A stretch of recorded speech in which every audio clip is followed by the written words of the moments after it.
झेप मराठी, आरसा महाराष्ट्राचा.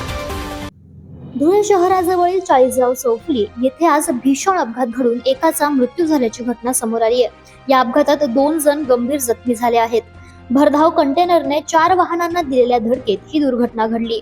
मिळालेल्या माहितीनुसार उड्डाण पुलावरून येणाऱ्या कंटेनरला आरटीओ कर्मचाऱ्यांनी थांबविण्याचा प्रयत्न केला, मात्र चालकाने वाहन न थांबवता भरधाव वेगाने पुढे नेले.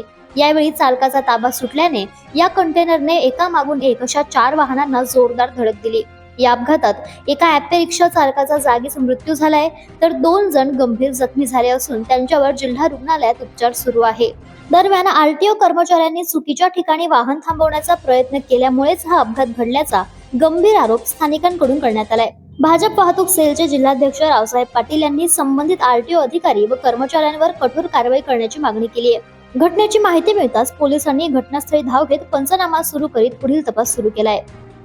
अशाच वेगळ्या आणि ताज्या बातम्यांसाठी पाहत रहा झेप मराठी, आरसा महाराष्ट्राचा. संपादक प्राध्यापक अनिल चव्हाण, धुळे.